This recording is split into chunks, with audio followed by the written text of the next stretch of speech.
Hola, vamos a desarrollar el tema de modelado de... Hoy en día la tecnología ha permitido la utilización de procesadores digitales en infinidad de aplicaciones electrónicas, ¿no?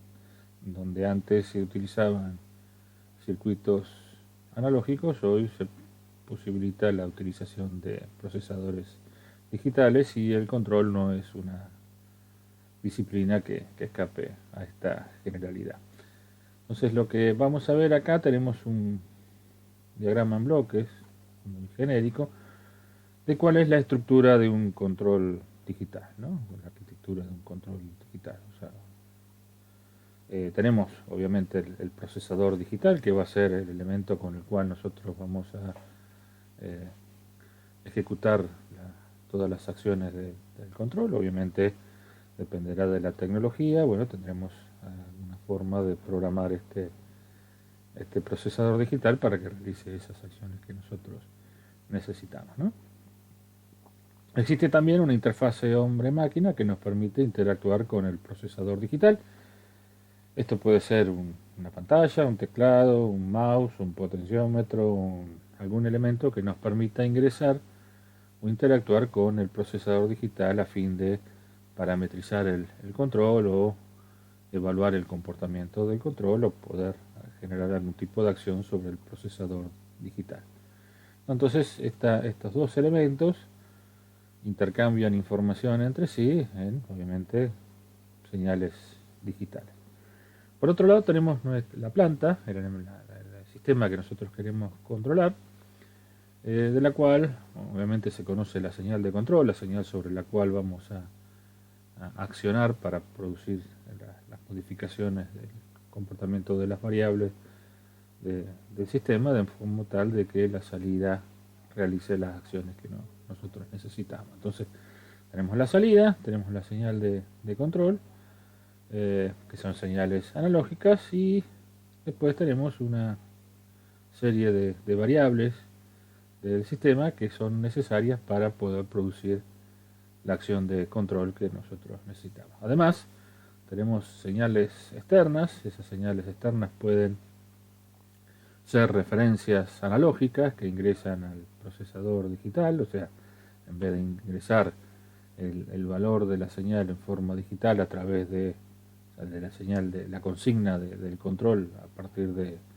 la interfase digital, la podemos ingresar a través de una interfase analógica, por ejemplo, a partir de la tensión en un potenciómetro o señales que puedan provenir de otros procesos que puedan generar algún tipo de intervención sobre el control de la planta, ¿no? Entonces, tenemos por un lado la planta con todas las señales asociadas que corresponden a un sistema continuo, un sistema analógico en el tiempo, y por otro lado tenemos procesador digital que, como la mayoría de ustedes saben, realiza operaciones en tiempo discreto, ¿no? Dependerá del reloj con el cual trabaje este procesador digital, generará acciones, eventos en un tiempo discreto.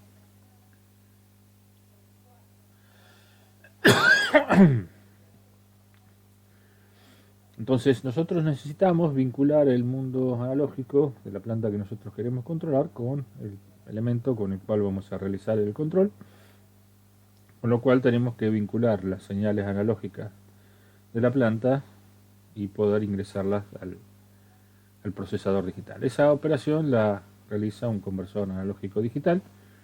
Ese conversor analógico digital se encarga de generar una palabra digital, una cierta cantidad de bits, dependiendo de la tecnología que estemos utilizando, eh, a una palabra digital, ¿no? O sea, una señal analógica la transforma en una palabra digital que será almacenada en alguna posición de memoria del procesador digital, ¿no? Entonces, esta acción, ¿no? Se puede realizar individualmente para cada una de las señales. Normalmente no se utilizan, si tenemos 5 señales que adquirir, no se utilizan 5 conversores analógicos digitales, sino que lo que se utiliza es un multiplexor analógico que permite seleccionar la señal que nosotros vamos a adquirir, y esa señal se va a convertir en forma consecutiva a través de un solo conversor analógico digital.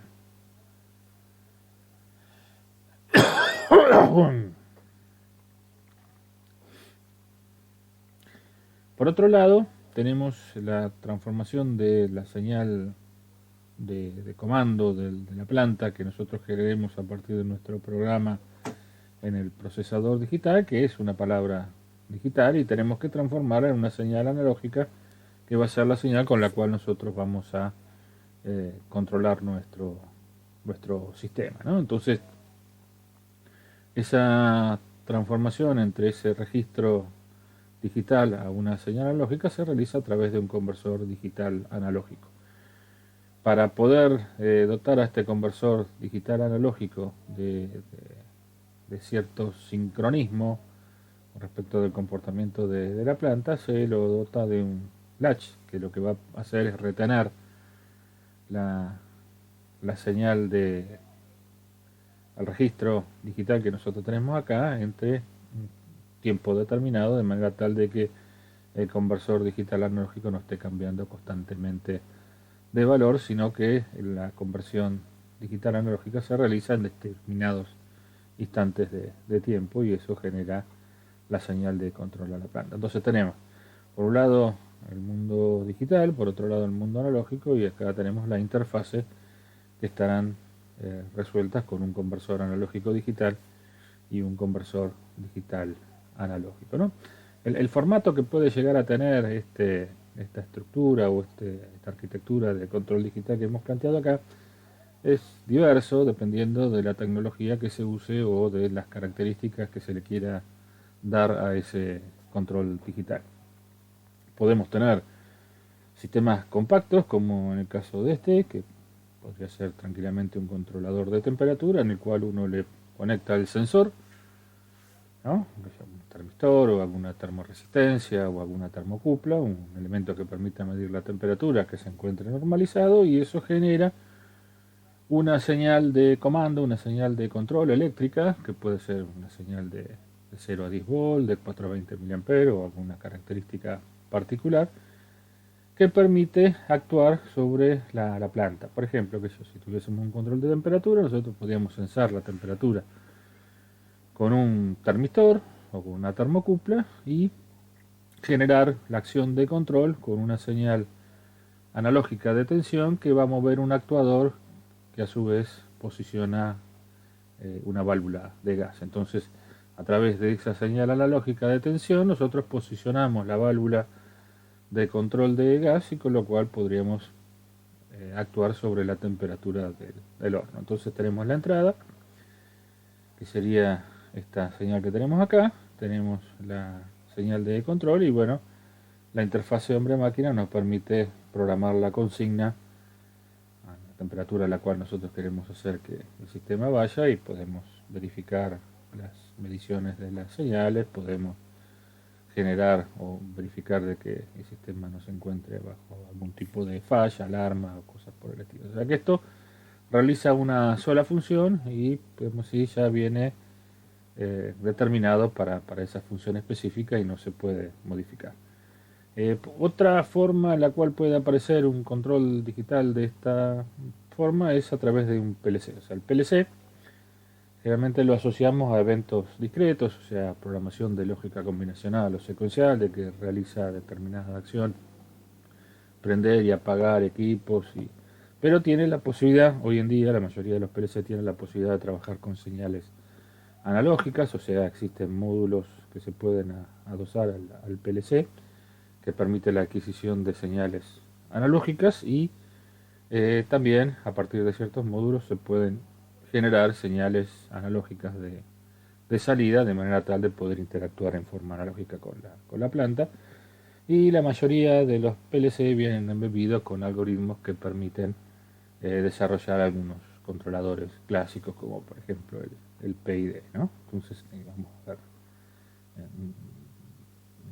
algunas clases más adelante, ¿no? Entonces, en este caso, el sistema es más flexible por el hecho de que uno puede configurar la arquitectura con la cual quiere trabajar, el tipo de señales que va a utilizar tanto para adquirir o como para actuar con la planta, y permite generar algún tipo de programación, o sea, modificar el programa que ejecuta este dispositivo de manera tal de que realice determinada acción. O sea, acá tenemos algo estanco, fijo, que no podemos modificar. Acá tenemos un poco más de flexibilidad, ¿no? Y después tenemos, bueno, distintos tipos de equipamientos. Por ejemplo, en este caso tenemos la pantalla en control numérico, un centro de mecanizado. Y acá tenemos varias cosas. Tenemos la interfase hombre-máquina. Podemos generar un programa con el cual desarrollar una determinada pieza mecánica. O sea que el centro mecanizado realiza las acciones necesarias para fabricar esa pieza. Entonces a cada uno programa la secuencia de pasos que quiere que siga el control numérico, y ese programa lo que va a hacer es generar las referencias para los servomotores que van a mover los ejes del centro de mecanizado, o sea, la mesa sobre la cual se encuentra apoyada la pieza. Bueno, distintos tipos. Entonces acá tenemos control digital y aparte tenemos la posibilidad de generar un programa para realizar una acción determinada. El hecho de tener las posibilidades de adquirir las señales del sistema y las acciones que se ejecutan sobre el sistema en forma digital permite, además de realizar el control, realizar algún tipo de acción como es la parte de supervisación, generalmente de supervisión, perdón. Generalmente tenemos programas que corren sobre computadoras o sobre dispositivos que tienen la posibilidad de visualizar el comportamiento del sistema.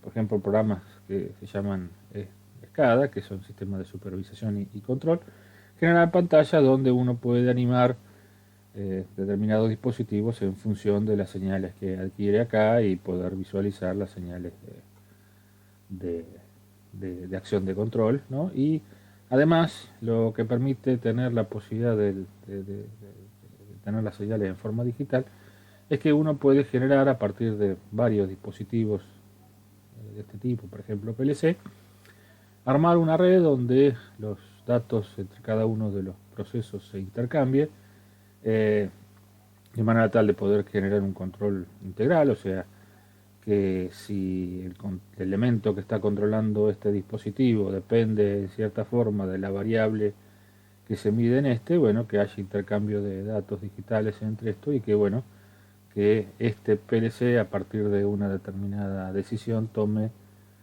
genere la señal de referencia, por ejemplo, para este otro que controla otro proceso. Y bueno, y aparte, eso permite también, desde el punto de vista del tracking del proceso, adquirir datos y poder tener un seguimiento de el proceso en forma más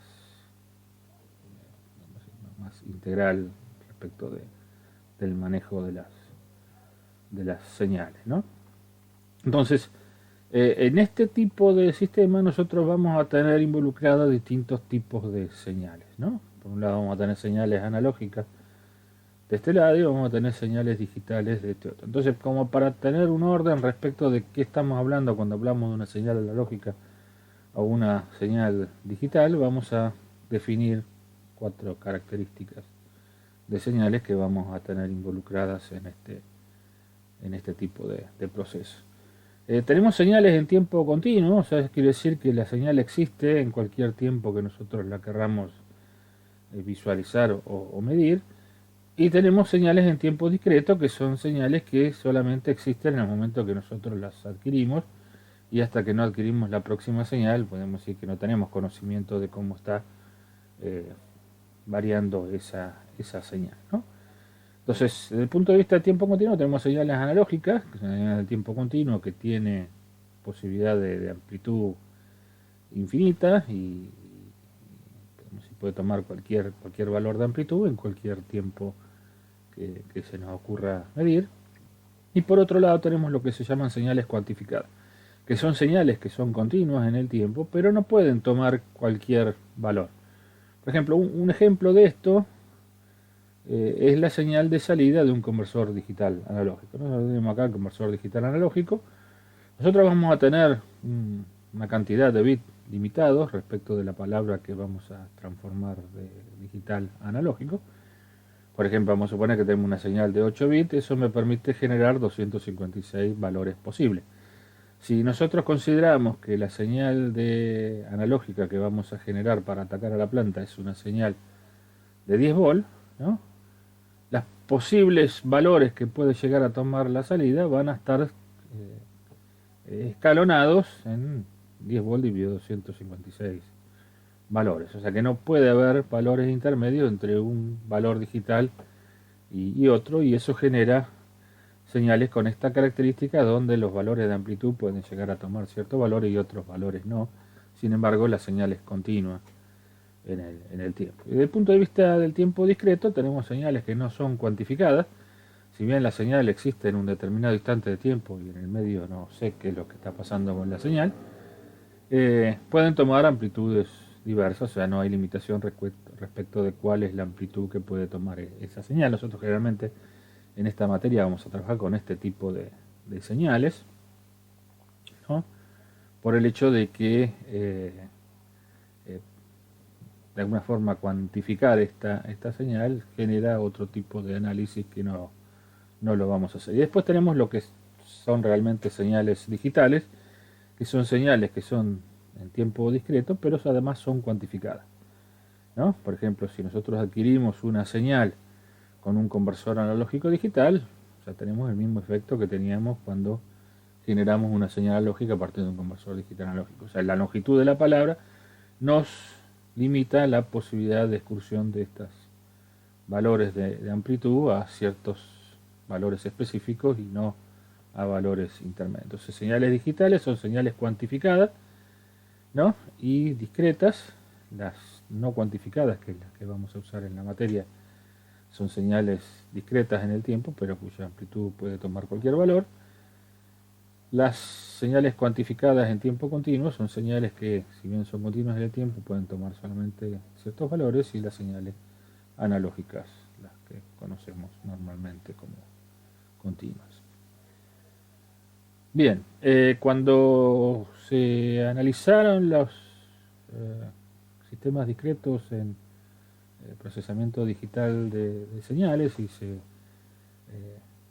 vio cómo qué tratamiento había que darle a las señales que uno generaba a partir de estos procesos de adquisición y procesamiento, lo que vieron era que el análisis y el tratamiento de las señales se hacía a partir de la transformada Z. Entonces vamos a ver algunos aspectos importantes, interesantes de la transformada Z, que no dejan de ser generales, pero vamos a por ahí ir llevándolas al formato que nosotros vamos a ir utilizando en la materia.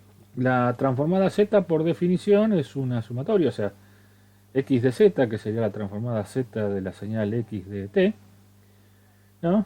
Es igual a la transformada z de el valor de la señal x evaluadas en algunos instantes particulares de tiempo, que lo vamos a definir kt, donde t es un periodo, un tiempo fijo, y k es un incremento. Entonces vamos a ir tomando muestras x espaciadas en el valor t en forma sucesiva. Entonces, a partir de estas señales discretas que generamos a partir de la señal x de t, la transformada z se calcula como una sumatoria desde k igual 0 hasta infinito de x de kt, o sea, de las muestras que estamos adquiriendo, multiplicada por z a la menos k. ¿Esto qué quiere decir? Que esta serie es una serie infinita, de infinitos términos, ¿no? Que en el caso de una señal genérica, x de z va a ser x de 0 más x de t por z a la menos 1 más x de 2t por z a la menos 2, así hasta infinito, ¿no?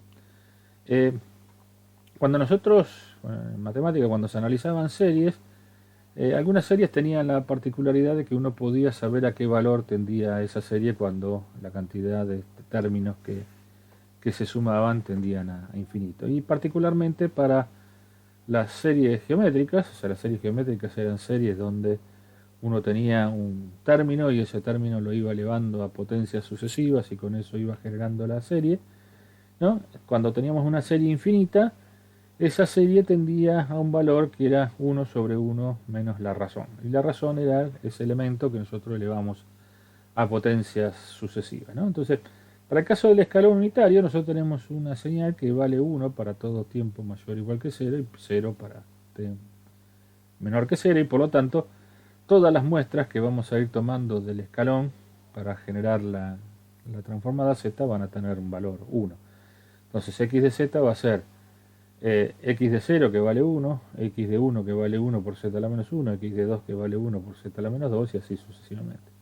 Acá tenemos una serie geométrica cuya razón es z a la menos 1. Entonces, esta serie infinita va a tender a un valor que vale 1 sobre 1 menos la razón, que en este caso vale z a la menos 1. Entonces, esta serie la podemos igualar a 1 sobre 1 menos z a la menos 1 o z sobre z menos 1, que por ahí lo hemos visto de esa manera. Entonces, de esta forma, a partir de la definición de transformada z, podemos calcular el valor de la transformada z de la señal de escalón, ¿no? Para una señal discreta a la k, lo que nos queda es que la serie geométrica vale 1 más a por z a la menos 1 más a cuadrado por z a la menos 2 más a cubo por z a la menos 3, y en este caso la razón vale a por z a la menos 1, y por lo tanto el valor de la transformada z para esta señal vale 1 sobre 1 menos a por z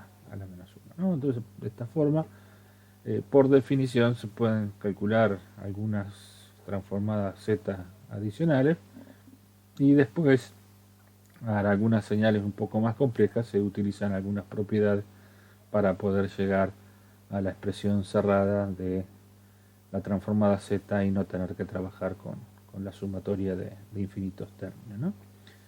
Para el caso de la señal exponencial, ¿no? E a la menos a por t,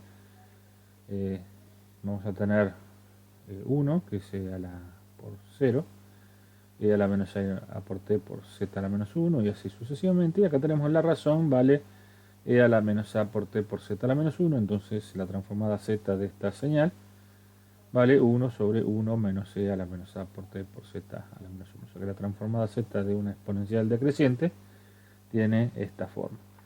Para la rampa unitaria no es tan sencillo como acá, porque no tenemos una serie geométrica, sino que hay que hacer alguna serie de pasos mágicos, ¿no? Entonces nos queda que la x de z vale t por z a la menos 1 más 2t por z a la menos 2, ¿no? O sea, esto es una rampa. Esto me puedo sacar factor común t por z a la menos 1, y eso me queda una serie 1 más 2z a la menos 1 más 3z a la menos 2 más 4z a la menos 3. Acá no tenemos una razón, porque no tenemos algo que elevado a la 1 me dé esto y elevado al cuadrado me dé esto. Entonces, bueno, hay que hacer alguna serie de pasos matemáticos que no los vamos a desarrollar, pero en el caso de la rampa unitaria, la transformada z vale t por z a la menos 1 dividido 1 menos z a la menos 1 al cuadrado, ¿no? Entonces, de esa forma, utilizando algunas propiedades de la transformada z, podemos llegar a encontrar para distintas señales continuas cuál es la transformada z. Entonces, también habrán visto que la transformada z, como es una transformación lineal, o sea, es una transformada lineal, tiene más o menos las características de cualquier transformación lineal, como la de Laplace, la de Fourier, ¿no? O sea, la transformada z de una constante por una señal continua es igual a la constante por la transformada z de la señal continua. O sea, esto será la propiedad, junto con la de abajo, la propiedad de linealidad, ¿no? Como es un sistema lineal, se puede aplicar el teorema de superposición, o sea que la transformada z de a por x más b por y va a ser igual a por la transformada z de x más b por la transformada z de y. Bueno, y acá aparecen una serie de propiedades que no son parecidas a lo que habíamos visto en Laplace o en Fourier, en donde la transformada z de a a la k por x de k va a ser igual a la transformada z en donde el término de la función vale a la menos 1 por z. Y después tenemos las dos propiedades de desplazamiento hacia adelante y el desplazamiento hacia atrás. O sea, si nosotros tenemos una señal x de t y queremos calcular la transformada z de esa misma señal desplazada en muestras hacia el futuro, hacia adelante, eso me va a quedar z a la n por la transformada z de x menos la sumatoria de k igual a 0 hasta n a la menos 1 de x de kt, o sea, esto será un valor x de 0, x hasta n menos 1 por z a la menos k. O sea que esto nos da la presión, conociendo la transformada z de x, que es lo que va a pasar cuando desplazamos esa señal hacia el futuro. Y acá nos dice qué es lo que pasa cuando desplazamos la señal hacia el pasado. O sea, la transformada z de x de t menos nt es z a la menos n por x de z. O sea que tanto esta propiedad como esta otra la vamos a utilizar en la materia para poder encontrar la solución de ecuaciones en diferencia, ¿no? Finalmente tenemos teorema de valor inicial, ¿no? Para la transformada z, o sea, el valor inicial de una determinada señal va a ser igual al límite cuando el módulo de z tiende a infinito de la expresión de la transformada de la señal f en z. Entonces, de esa manera, haciendo z en la transformada z de la función f, podemos conocer el valor inicial, y el teorema del valor final se calcula como el límite cuando z tiende a 1 de z menos 1 por f de z. Entonces, a partir de la transformada z de la señal f podemos conocer el valor al cual tiende esta señal para t igual a infinito. Vamos a tener que relacionar ciertos dispositivos físicos con una representación matemática, un modelo matemático que lo represente, ¿no? Entonces hay ciertos dispositivos que se encuentran en una arquitectura de control digital como las que vimos, que necesitamos representarlo. O sea, caso del conversor digital analógico, nosotros dijimos, bueno, tenemos un valor, ¿no? Que en el caso del dispositivo digital va a ser un valor de memoria que existe en un determinado tiempo, y lo que va a ser nuestro dispositivo conversor digital analógico va a ser tomar ese valor y transformarlo en un pulso cuyo ancho va a ser t, que va a ser el periodo con el cual nosotros estamos muestreando la señal, y cuya amplitud va a depender del valor que nosotros le pusimos a la entrada del conversor. O sea que en este arreglo que teníamos definido acá, nosotros vamos a tener un valor de memoria que vamos a ingresar a este latch. Este latch va a retener la señal durante un periodo de muestreo, y este conversor va a transformar esa señal en un valor analógico. Entonces, a medida que van cambiando los valores de la entrada al latch, esto va generando una señal en forma de escalera como la que vimos acá, y que podemos modelar matemáticamente como este dispositivo que lo llamamos retenedor de orden cero o sistema de retención de orden cero. Entonces, desde el punto de vista de la abstracción matemática, nuestro dato digital va a estar representado por una delta, cuyo área va a ser el valor que nosotros queremos convertir a una señal analógica, y ese valor a través de este dispositivo se va a transformar en este pulso. Entonces, si nosotros consideramos que la entrada es una delta y la salida va a ser, podemos decir, la resta de dos escalones. Un escalón, ¿no? Vamos a poner la recta, una delta unitaria, y lo que vamos a tener a la salida es la suma de un escalón unitario menos un escalón unitario desplazado un periodo de muestreo. Entonces eso nos da como resultado esta señal, nos da como resultado esta representación que tenemos acá, y si lo transformamos mediante la transformada de Laplace, lo que tenemos es la transformada de la salida respecto de la transformada de la entrada. La transformada del escalón unitario es 1 sobre S y la transformada del escalón unitario desplazado en un periodo de muestreo es 1 sobre S por E a la menos ST. Y como la entrada es una delta, acá tenemos dividido 1. Y por lo tanto la transferencia de este bloque desde el punto de vista de Laplace vale 1 menos E a la menos ST sobre S. Y esto lo llamamos la transferencia del sistema de retención de orden cero que vamos a utilizar en exceso en el desarrollo de lo que sigue de la materia, ¿no? Entonces, esto es desde el punto de vista de cómo se genera a partir de una señal digital una señal analógica.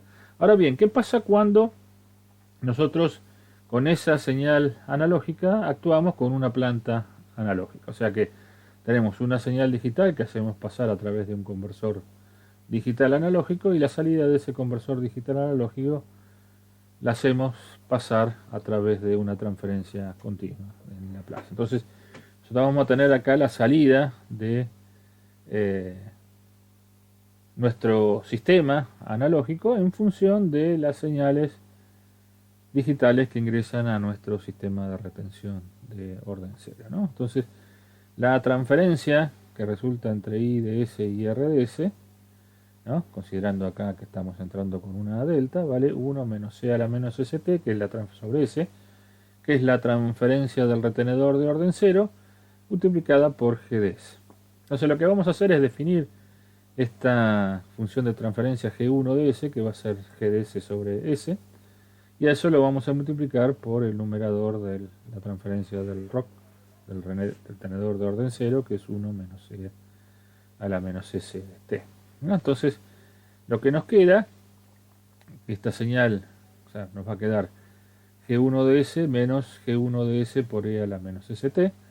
A ese G1 de S por E a la menos ST lo vamos a llamar X1 de S, y lo que vamos a analizar es cómo se transforma esta señal en el tiempo. Entonces lo que me va a quedar acá, X1 de T, va a ser la convolución de la exponencial con la transferencia G1 de S, ¿no? Entonces lo X1 de T lo puedo escribir como la integral entre la convolución, ¿no? La integral entre 0 y T de G0 de T menos tau. G0 es la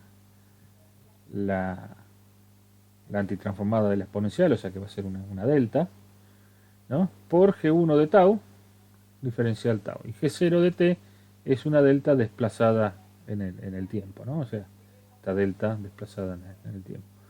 O escrito a partir de esta definición que tenemos acá, va a ser X1 de T, va a ser la integral entre 0 y T de la delta. Dijimos de T menos tau, o sea que como es G0 de T es una delta de T menos el periodo de muestreo, va a quedar delta de T menos tau por G1 de tau, y eso me da como resultado G1 evaluado en el instante donde estamos ingresando la delta, ¿no? O sea, el punto donde estamos desplazando la delta. O sea que este término en el tiempo es el resultado de la parte exponencial multiplicada por esta transferencia, y a eso tenemos que sumarle como es un sistema lineal, la antitransformada de G1 de S, que es G1 de T, ¿no? Entonces, si hacemos esa operación, la transformada Z de G1 de T va a ser G1 de Z, ¿no? Entonces, la transformada Z de X1, que sería la transformada Z de G1 de T menos T, a partir de la propiedad de desplazamiento en el tiempo, me queda Z a la menos 1 por G1 de Z, ¿no? Entonces me va a quedar que I de Z sobre R de Z, para esta disposición que tengo acá, va a ser la transformada Z de G1 de S menos E a la menos ST por G1 de S, ¿no?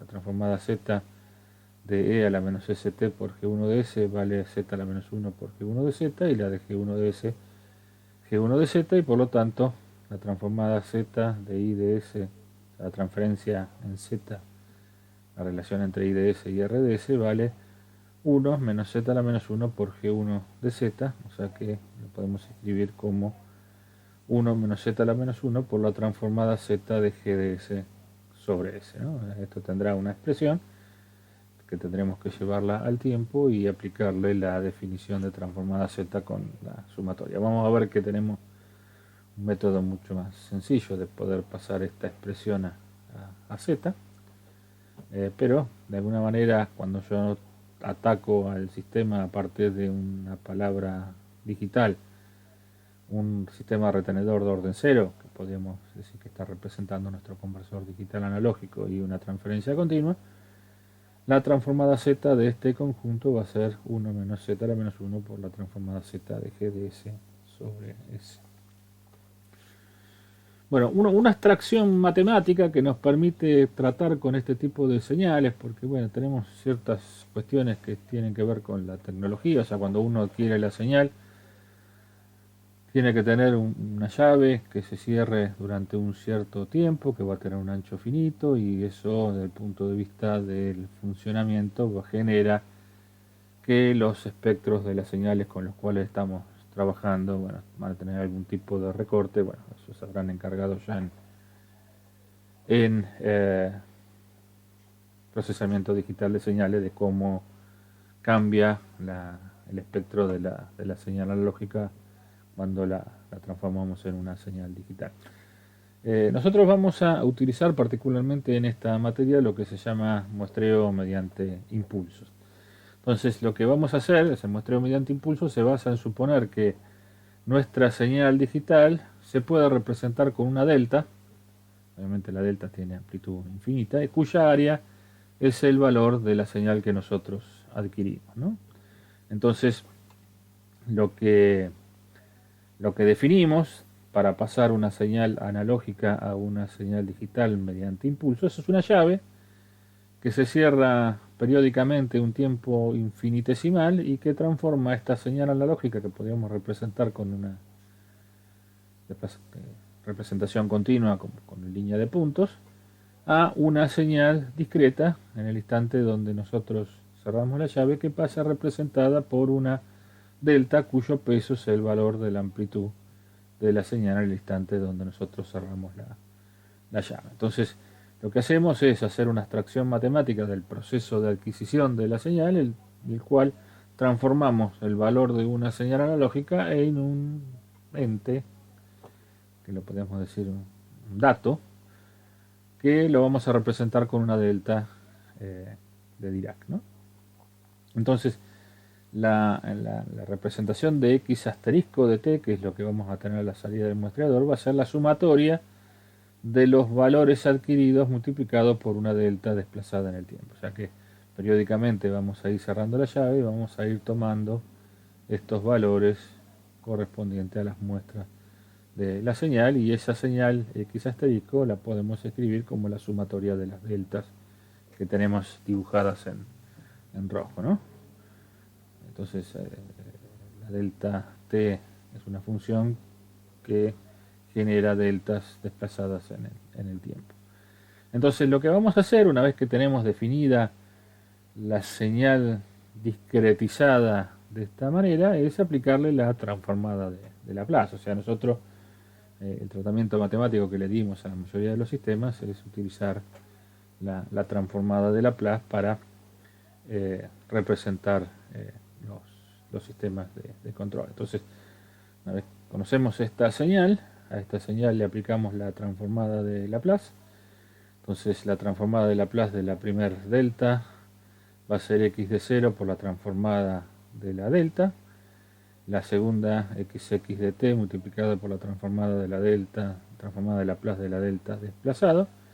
Y así sucesivamente, y eso me da como resultado de que x asterisco de s va a ser una sumatoria de los valores de las muestras multiplicado por exponenciales en s, ¿no? A la menos st, a la menos 2st, y así sucesivamente, y que lo podemos escribir como x asterisco de s, la sumatoria entre 0 e infinito de x de kt por e a la menos skt, ¿no?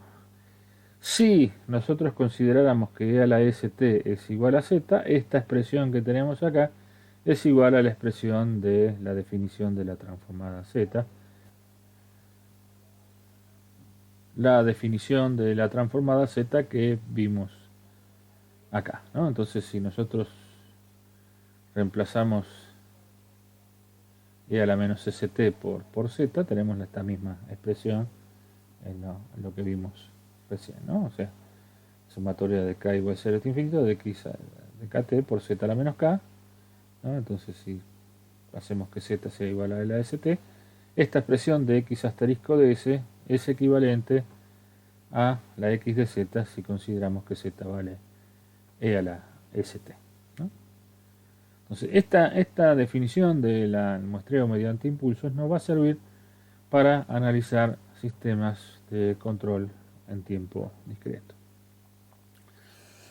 Entonces, lo que vamos a hacer es definir lo que llamamos función de transferencia de pulsos a partir del muestreo mediante impulsos, de manera tal de poder llevar en sistemas discretos el comportamiento de una planta continua al campo transformado en Z, ¿no? Poder analizarlo en los instantes de muestreo. Entonces, vamos a considerar que tenemos una señal X de T, vamos a tener un muestreador ideal, eso nos va a generar la señal discreta X de T, ¿no? Que va a ser un tren de impulsos. Ese tren de impulsos lo vamos a hacer pasar a través de una transferencia continua, con lo cual vamos a tener una señal continua en el tiempo, que esta señal continua va a ser la suma de las respuestas a los impulsos de cada una de las deltas que estamos imponiendo a la entrada, y a esa señal continua la vamos a muestrear de vuelta y vamos a generar una señal muestreada de la salida del sistema analógico. Entonces, lo que nosotros sabemos es que por definición la transformada z de i de t, que sería esta señal, va a ser i de z y va a ser la sumatoria desde k igual a 0 hasta infinito de i de kt por z a la menos k. O sea, esto es aplicar ni más ni menos que la definición de transformada z. Por otro lado, i de t va a ser la convolución de esta transferencia con las deltas que estamos poniendo a la entrada. O sea que va a ser la convolución de la respuesta al impulso de la función de transferencia por la señal x asterisco, que es la señal como una representación en un tren de impulsos. Y eso va a ser igual, o sea, si conmutamos los términos, a la integral entre 0 y t de x asterisco desplazada por la respuesta impulsiva de g, ¿no? Entonces, como dijimos que x asterisco era una sumatoria desde k igual 0 hasta infinito de x de kt por delta de t menos kt, lo que vamos a hacer es analizar cuál va a ser el valor que va a tener i de t, ¿no? O sea, dijimos que i de t va a ser la respuesta, la suma de las respuestas al impulso de cada una de las deltas que va a estar entrando a la planta, ¿no? Entonces, si nosotros ingresamos con una delta a esta transferencia, ¿no? Lo que me va a quedar con la primera delta es el valor de la respuesta impulsiva evaluada en el punto donde nosotros ponemos la delta por el peso de la delta. Entonces, para la primera delta que nosotros ingresamos a la planta, el valor de la salida va a ser g de t multiplicada por x de 0. O sea, el valor de la respuesta impulsiva de la transferencia multiplicada por x de 0.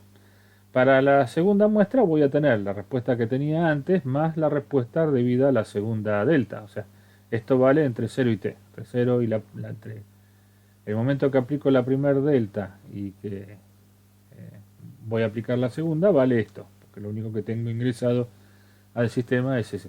Para el segundo intervalo de tiempo ya tenía aplicada la primera delta y a esa delta le agrego la segunda y así sucesivamente hasta el término que t valga entre kt y k más 1t, donde tengo una serie de términos que van desde 0 hasta kt, ¿no? Si nosotros analizamos esto y lo llevamos a un formato de sumatoria, vamos a ver que i de t es una sumatoria que va desde h igual a 0 hasta infinito de g de t menos ht por x de ht, ¿no? Que es lo que teníamos acá, ¿no? Entonces, I de kt va a ser el valor de esa señal evaluada en los instantes de muestreo, que es lo que teníamos nosotros querer representar acá a la salida, ¿no? Y asterisco de t. Entonces, I de kt va a ser una sumatoria desde h igual 0 hasta infinito de g de kt menos ht multiplicada por x de ht. A esta expresión que tenemos acá se la denomina sumatoria de convolución, que sería el equivalente de la integral de convolución en el campo discreto, ¿no? En el campo transformado de una señal discreta, ¿no?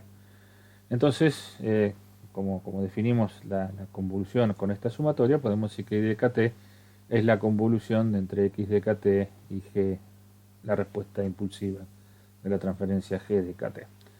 Entonces vamos a aplicarle a esta I de kt la transformada z. I de z va a ser la sumatoria de k igual 0 hasta infinito de I de kt por z a la menos k. Reemplazamos I de kt en esta expresión por todo lo que tenemos acá.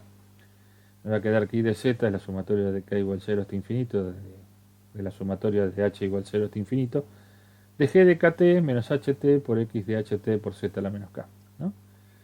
Fíjense que acá tengo una sumatoria cuyo índice es k, otra sumatoria cuyo índice es h, y bueno, acá tengo h, tengo k, y tengo h, y tengo k.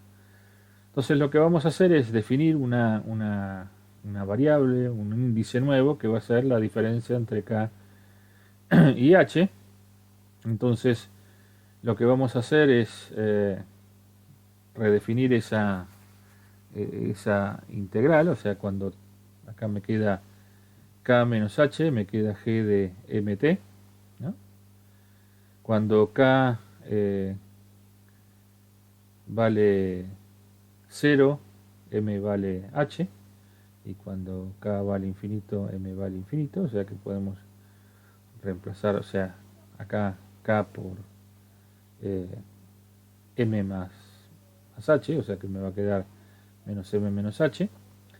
Entonces me va a quedar una parte que va a depender de m y otra parte que va a depender de h, y por lo tanto puedo separar estas dos sumas en dos sumas independientes, una que dependa solamente de m y otra que dependa solamente de h. Entonces me va a quedar I de z va a ser la sumatoria entre m igual a 0 hasta infinito de g de mt por z a la menos m por la sumatoria entre h igual a 0 hasta infinito de x de ht por z. O sea que esto es x de z y esto es g de z.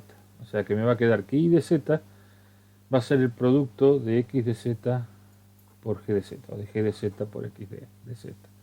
O sea que en este sistema que nosotros tenemos acá, en donde a esta planta continua ingresamos con una señal discreta, a esa señal continua que sale de la planta la discretizamos, la podemos analizar en el campo transformado z, o sea, la relación entre esta x y esta y asterisco la podemos relacionar a través de esta expresión que tenemos acá, en donde I de z va a ser igual al producto de la transformada z de la transferencia por la transformada z de la señal que nosotros pusimos a la entrada, ¿no? ¿Para qué nos sirve esto? Supongamos que nosotros tenemos ahora que analizar el comportamiento de un sistema con retardo, en donde tenemos una señal continua, un muestrador, o sea, a la entrada del retenedor de orden 0 tenemos un tren de impulso. Nosotros sabemos que el tren de impulsos que tenemos a la entrada de un retenedor 0 se transforma en la salida en una sumatoria de pulsos, ¿no? Cuyas amplitudes van a depender de la delta que yo puse a la entrada. Entonces acá vamos a tener una señal en forma de escalera, y esa señal en forma de escalera la aplicamos a una transferencia continua. En este caso vamos a tener una transferencia continua más un retardo, ¿no? Entonces dijimos que en un sistema con retención de orden 0, si nosotros poníamos las delta acá y analizábamos la salida del sistema en los instantes de muestreo, y de z sobre x de z me quedaba 1 menos z a la menos 1 por la transformada z de g de s sobre s. En este caso g de s tiene un retardo, o sea que me va a quedar g de s sobre s por la exponencial debida al retardo, ¿no? Entonces la transformada z de de, de una transferencia por el retardo, lo habíamos visto hace un ratito en esta G1 que teníamos acá, que era la transferencia de un retardo por una transferencia, que nos quedaba un z a la menos 1 en este caso, porque teníamos un solo retardo, por la transferencia que teníamos, ¿no? Entonces, si vamos a la expresión que teníamos recién, esta transferencia transformada z de una transferencia continua por un retardo que va a ser t sub d, ¿no? Tendríamos que ver cuántas veces entra t sub d en t, y eso va a salir como un z a la menos t sub d sobre t, ¿no? Afuera de la transformada z. Entonces me va a quedar, cuando yo tengo un sistema con retardo, la transformada z de la salida respecto de la entrada va a ser z a la menos 1 menos z a la menos 1 debido al retenedor de orden 0, z a la menos td sobre t debido al retardo, me sale como un z a la menos n, donde td es igual a nt. Después vamos a ver, cuando veamos particularmente los ejercicios, qué pasa si no entra el retardo en número finito de veces dentro del periodo de muestreo. Y eso multiplicado por la transformada z de gds sobre s. O sea que cuando tenemos retardo, el retardo de la transferencia continua se transforma en una potencia negativa en z, ¿no? Bueno, para nosotros transformar esta gds sobre s, ¿no? Lo que deberíamos hacer sería escribir la expresión en el tiempo, o sea, la respuesta en impulso de esta expresión, y a esa respuesta impulsiva aplicarle la definición de la transformada z, o sea, tomar las muestras, multiplicarla por z a la menos k, y si tenemos la suerte que esa serie es una serie geométrica, vamos a encontrar una expresión genérica que nos permita encontrar esto. Obviamente eso es en los papeles, pero en la práctica se hacen cosas un poco más versátiles, ¿no? La mayoría de los libros de control, incluso en la página de la materia, van a encontrar tablas de este tipo en donde representamos una señal continua, ¿no? Tenemos la expresión de la señal discretizada, o sea, evaluada en los instantes de muestreo. Tenemos la expresión de la transformada de Laplace y tenemos la expresión de la transformada z. Entonces, esta parte de acá nosotros la tenemos por una cuestión de que queremos saber qué tipo de señales estamos analizando, pero nosotros vamos a usar la relación que existe entre la transformada de Laplace y la transformada z. Entonces, por ejemplo, vamos a ver que términos 1 sobre z más alfa, ¿no? En el campo transformado de Laplace transforma z en un z sobre z menos c a la menos at. 1 sobre s más alfa al cuadrado transforma en t. Tenemos una relación entre términos simples, 1 sobre s, ¿no? 1 sobre s a la n, términos, ¿no? Cuadráticos, desde el punto de vista del amortiguamiento, o sea, con amortiguamiento igual a 0, con amortiguamiento distinto a 0, y tenemos una relación entre el campo transformado de Laplace y la transformada z. Entonces lo que generalmente se hace es, cuando uno tiene la transformada de Laplace de esta expresión, la descompone en fracciones simples, ¿no? Entonces vamos a tener que el desarrollo de esta expresión lo vamos a desarrollar con términos de la forma 1 sobre una constante sobre s más el polo, ¿no? O s menos el polo, y vamos a encontrar una expresión en serie. Entonces, para cada uno de esos términos los vamos a relacionar con esta tabla y vamos a transformar directamente cada uno de los términos debido a cada uno de los polos de la representación en fracciones simples con una expresión en z, y bueno, y después vamos a calcular la expresión de la transformada z, ¿no? Bueno, entonces vamos a ver una serie de expresiones que vimos recién, que es la transferencia del retenedor de orden 0, ¿no? Y de S sobre RDS 1 menos E a la menos ST sobre S, y eso lo definíamos como retenedor de orden 0.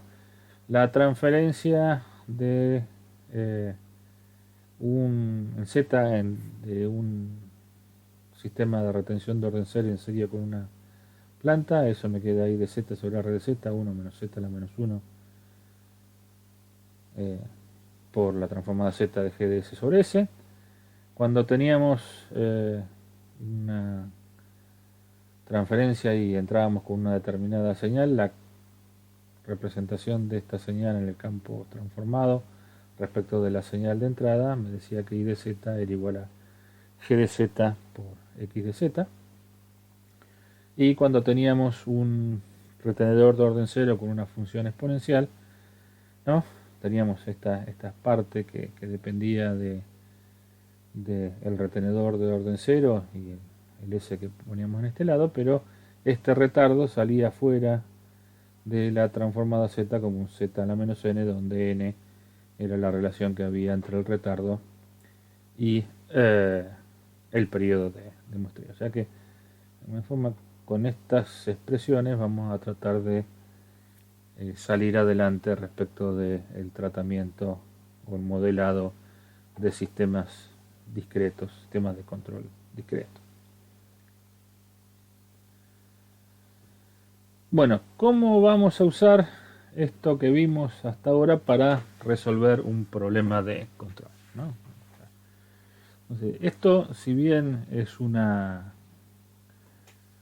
ejercicio práctico, pocas veces se ve en la realidad. O sea, lo que tenemos acá es un sistema, un diagrama en bloques, en donde en algunos puntos de ese diagrama en bloques tenemos muestreadores ideales, ¿no? Entonces esos muestreadores ideales van a provocar que a la entrada de este bloque las señales que vamos a tener van a ser deltas, ¿no? Y obviamente a pasar por esta transferencia vamos a tener señales continuas. Entonces, en este tipo de diagramas es probable que nosotros estemos sumando señales continuas con señales discretas. O sea, en este caso no se da porque a la salida de estos bloques que tenemos acá, las señales discretas, o sea, las deltas se van a integrar por los polos que tengan estas transferencias, y por lo tanto a la salida vamos a tener señales continuas. Entonces acá vamos a estar sumando dos señales continuas, acá estamos sumando dos señales continuas, pero puede ser que en algún caso, si nosotros, por ejemplo, si nosotros ponemos un muestreador acá, en este sumador estaríamos sumando una señal analógica que tenemos por este lado y una señal digital o discreta que estaríamos sumando por este otro. Si bien eso no se da en la realidad, esto que vamos a ver ahora es una cuestión de ejercitación para poder utilizar el álgebra de bloques y lo que vimos hace un ratito de el muestreo mediante impulsos para poder encontrar qué forma va a tener la señal de salida de este sistema con los muestreadores puestos acá para una determinada señal de entrada, ¿no? Entonces lo que vamos a utilizar es el muestreo mediante impulsos y algunas cuestiones que tienen que ver con la convolución de deltas con transferencias continuas, que nos va a permitir encontrar el comportamiento de la señal de salida de este diagrama en bloques en los instantes de muestreo para una determinada señal de entrada. Entonces, lo que vamos a definir es que si tenemos una señal continua a la entrada de un muestreador, a la salida vamos a tener una señal discreta, o sea, vamos a tener la sumatoria de las deltas desplazadas en el tiempo, como lo definimos hace un ratito. Entonces vamos a definir que la señal de entrada de este muestreador es E y la señal de salida es E asterisco, que sería el tren de deltas que se genera a partir del muestreo de esa señal. Y en este otro muestreador tenemos que la señal de entrada es C y por lo tanto la señal de salida del muestreador es C asterisco. Entonces, ¿cómo resolvemos esta situación en donde nosotros queremos conocer el comportamiento? Vamos a suponer que sabemos cuáles son las transferencias que están involucradas en este sistema. Entonces lo primero que vamos a hacer es empezar a trabajar con el álgebra de bloques y teniendo en cuenta las señales discretas que se encuentran presentes en el sistema. Entonces, la primera ecuación que vamos a plantear es que la señal E va a ser R menos B. R menos B, perdón, R más B, que es lo que tenemos en este sumador. R, bueno, es la señal de entrada, pero B la podemos escribir como E asterisco por G1 menos C asterisco por H1 todo por G2. O sea que me va a quedar E asterisco por G1 menos C asterisco por H1, E asterisco por G1 que es la señal que ingresa acá, C asterisco por H1 que es la señal que ingresa acá y todo multiplicado por G2. Entonces ahora saqué la señal B y tengo señales en donde tengo presente E asterisco, C asterisco y G2. Si desarrollamos esta expresión, lo que vamos a tener es R E asterisco por el producto de G1 por G2 menos C asterisco por el producto de H1 por G2. Ahora bien, fíjense qué es lo que pasa cuando nosotros teníamos un tren de impulsos y lo hacíamos pasar por una función de transferencia, ¿no? Si nosotros discretizábamos, fíjense que lo que hacíamos acá, cuando nosotros discretizábamos, perdón, en esta no, en esta de acá, cuando nosotros discretizábamos esto, nos quedaba el producto de la transferencia continua, o sea, dijimos que x asterisco era igual a x de z si z era igual a la st, ¿no? Entonces acá podría escribir y asterisco de s, g asterisco de s y x asterisco de s, o sea que me queda que cuando yo tengo una señal tren de impulsos que ingresa a un bloque, ¿no?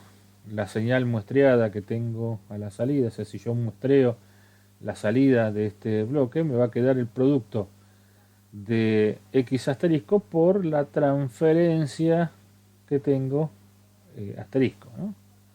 O sea que cuando yo discretizo la salida del producto entre x asterisco y g, me va a quedar x asterisco por g asterisco, ¿no?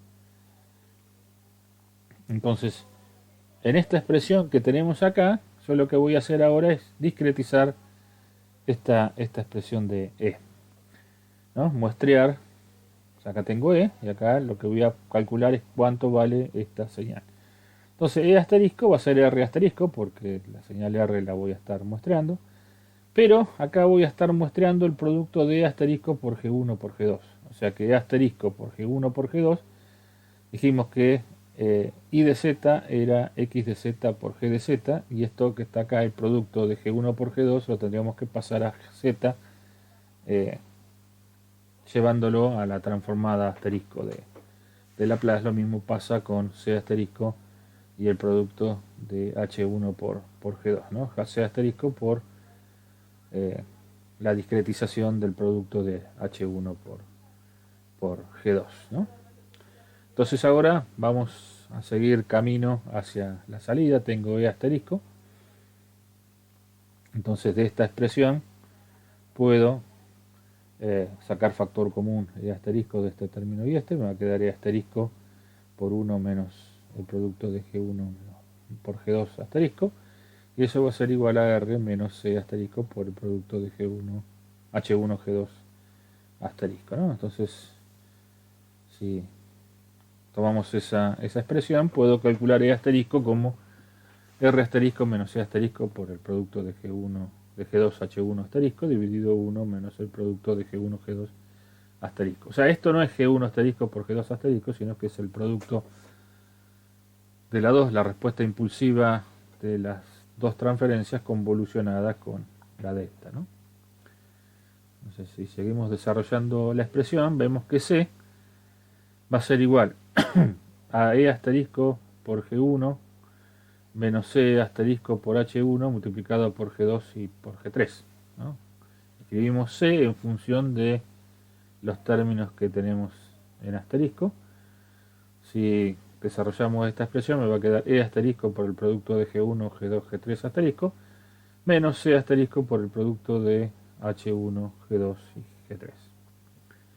Entonces, reemplazando, o sea, discretizando esta expresión, me va a quedar que C asterisco es E asterisco por el producto de G1, G2, G3 asterisco, menos C asterisco por el producto de H1, G2, G3 asterisco. Y bueno, lo que me quedaría acá sería reemplazar E asterisco por esta expresión que tenemos acá, ¿no? Y calcular la relación que existe entre C asterisco y R asterisco, ¿no? Entonces me queda que C asterisco es R asterisco por el producto de G1, G2, G3 asterisco, menos C asterisco por el producto de H1, G2 asterisco, por el producto de G1, G2, G3 asterisco, bueno, y así sucesivamente llegamos a esta expresión en donde tengo C asterisco acá y tengo términos en C asterisco. De este lado agrupamos los términos en C asterisco de un lado y del otro, ¿no? Entonces tenemos de este lado C asterisco, de este lado R asterisco, entonces yo puedo encontrar una relación entre C asterisco y R asterisco, en este caso, ¿no?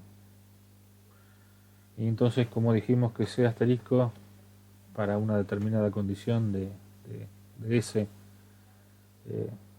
donde Z igual era igual a E a la ST, me quedaba la transformada Z, puedo de esta expresión rescatar la información de que C de Z sobre R de Z va a ser esta expresión que tenemos acá recuadrada en amarillo. Entonces, este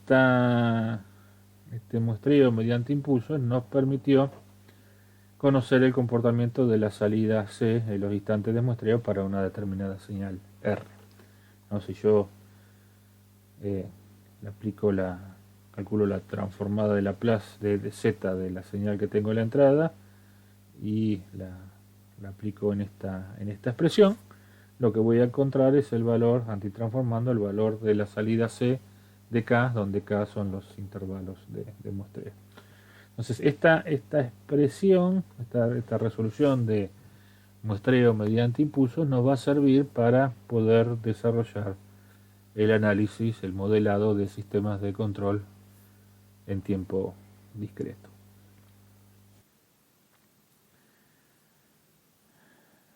Una consideración que tenemos que tener en cuenta al momento de discretizar una señal, de muestrear una señal, es que la frecuencia de muestreo para una señal periódica debe ser al menos el doble del ancho de banda.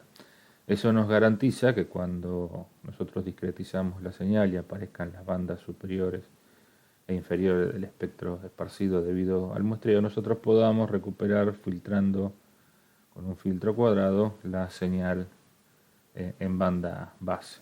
Si de alguna manera muestreamos a una frecuencia inferior, lo que nos va a pasar es que vamos a tener un entrecruzamiento de las colas de alta frecuencia y por lo tanto vamos a producir al momento de querer recuperar la señal, vamos a tener una interferencia de entrecruzamiento de colas espectrales que se denomina aliasing, ¿no? Entonces, es un efecto que produce una distorsión en la señal que nosotros queremos recuperar y para de alguna forma corregir esa dificultad al momento de tener sistemas donde el ancho de banda es muy grande, es filtrar la señal, o sea, colocar lo que se llama un filtro anti-aliasing, que es filtrar la señal a una determinada frecuencia de manera tal de que la frecuencia de muestreos que nosotros estemos utilizando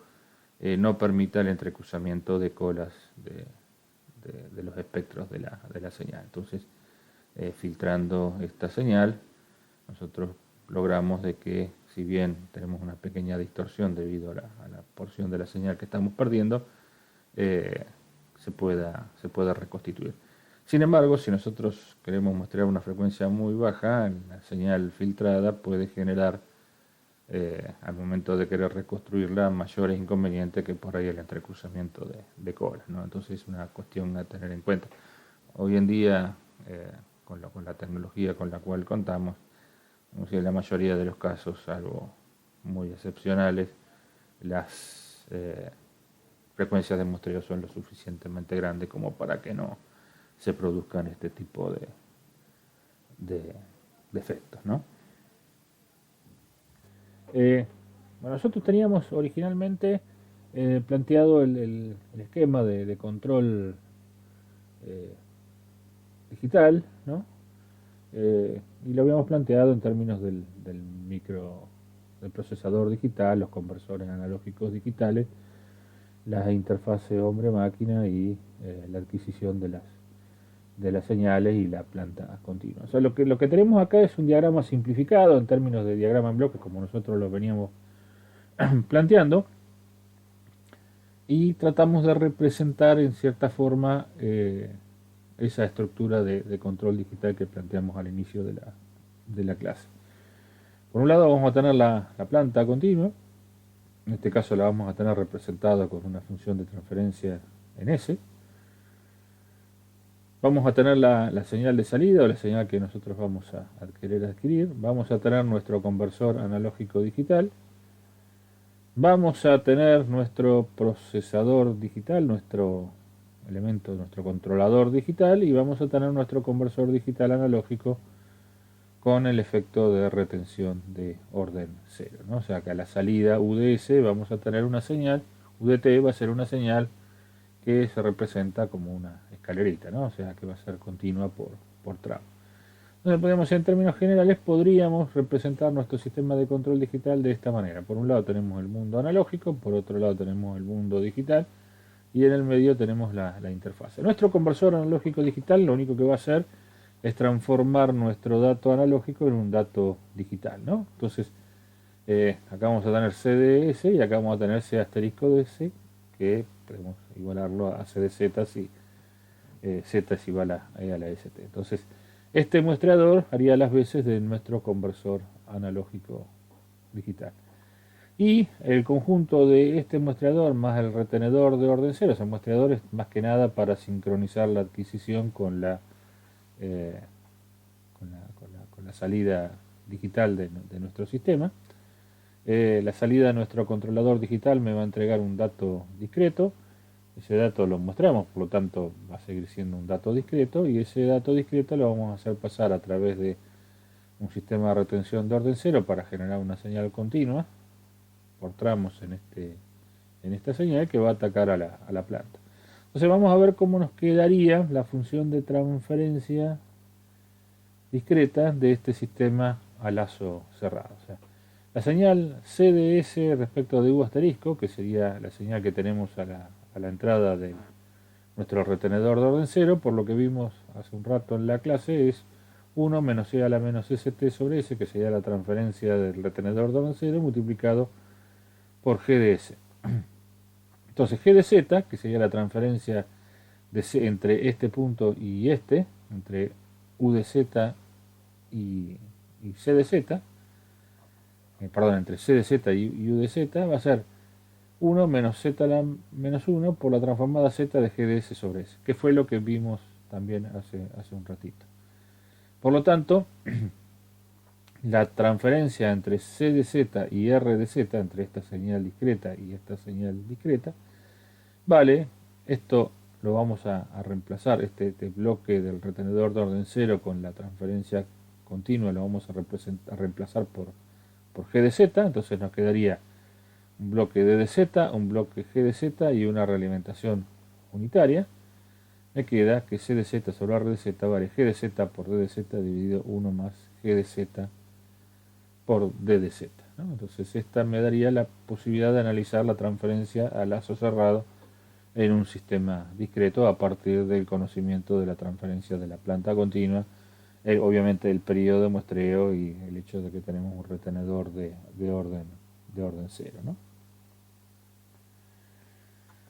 Bueno, entonces vamos a analizar qué correspondencia tenemos entre el plano transformado de Laplace y el plano Z, como para poder generar un mapeo de las singularidades que tenemos en el plano S con respecto a las singularidades que tenemos en el plano Z. Nosotros, por definición, cuando analizamos el muestreo mediante impulsos, definimos que C asterisco iba a ser igual a C de Z si Z era igual a E a la ST. Entonces esa es la definición que vamos a tomar para definir la variable Z en términos de la transformada de Laplace. Si nosotros consideramos que S es un complejo, un número complejo, de hecho es un número complejo, con parte real sigma y parte imaginaria omega, lo que vamos a hacer es reemplazar S por lo que definimos acá, y eso me va a quedar E a la menos sigma t por E a la j omega t, que es lo que tenemos acá. Por lo tanto, esto me va a quedar un término que me va a definir el módulo del complejo, E a la sigma t, y un término que me va a definir la fase, que es el término imaginario, que me va a definir la fase del sistema. En este caso omega t, pero como el sistema es periódico, esto va a ser j omega t y todos los múltiplos de k que generan el mismo punto en el espacio, ¿no? O sea, puedo tener una fase que va rotando y definiéndome el mismo punto, o sea que esta fase es periódica. El módulo, para un sigma cualquiera, va a ser menor que 1. Justo cuando sigma es igual a 0, coincide que se define la circunferencia unitaria. O sea que el semiplano izquierdo del plano S va a transformar en un círculo de radio 1, o sea, el semiplano izquierdo del plano S va a transformar en un círculo de radio 1.